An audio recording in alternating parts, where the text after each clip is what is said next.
5 points apart from academics on how to choose an institute for post graduation. Point number 1, caseload is not equal to workload. अगर आप ऐसी जगह हैं जहाँ पे इमरजेंसी के दिन 70-80 पेशेंट्स एडमिट हो रहे हैं लेकिन आपका वर्क कल्चर अच्छा है एंड सुपीरियर्स अंडरस्टैंडिंग है, तो आपको सिर्फ पेशेंट रिलेटेड चीजों की टेंशन होगी, which is known as case load. अगर आपके वहाँ 20 पेशेंट्स इंडोर हो रहे हैं लेकिन आपका work culture unprofessional and toxic है, तो आप बस paper work, investigation, sanctioning of MRI में ही रह जाएंगे एंड आपका वर्कलोड बढ़ता हुआ रहेगा. Point number 2, financials. It includes basically 3 things: tuition fees versus stipend versus bond.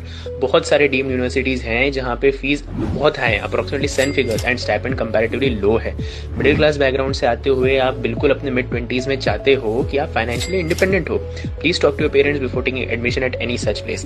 Bond मतलब आपको PG कंप्लीट होने के बाद उस गवर्नमेंट को सर्विस देनी पड़ती है फॉर द स्पेसिफिक स्टेट और union territory. Usually bond amounts are huge, going into crores and can not be compensated, so please take decision accordingly. Third, emergencies and units per week. This holds true for specially surgical branches.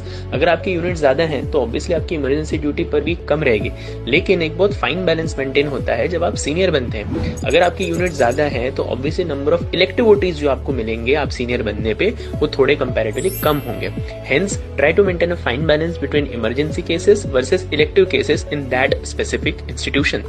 Point number 4, stipend payment and hostel infra. This holds true for so many hospital की 4 महीने तक आपकी stipend ही नहीं आ रही है, आपके hostels खराब है एंड एडमिनिस्ट्रेशन ने जवाब देना छोड़ दिया है. Please ensure that either you take a room outside or be so financially vigilant कि आप ऐसी दिक्कत को फेस कर पाओ. 5वां, सिटी. देखिए, पीजी में जब आपने कंटिन्यूस 72 घंटे ड्यूटी करके आप थक गए हो, पेशेंट का वर्कअप बाकी है, 4-5 दिनों से नहाए नहीं हो एंड एक और इमरजेंसी सर पे आके खड़ी है, तब आपको सबसे ज्यादा जरूरत होती है गर्मा गर्म दाल चावल या 1 कप चाय की. होम फूड का कोई सब्स्टिट्यूट नहीं है. In fact your diet will decide how healthy you stay in residency.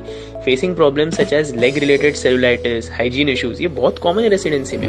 अगर आपको एक अच्छा इंस्टीट्यूट मिलता है नियर हो your home, just take it without any second thought.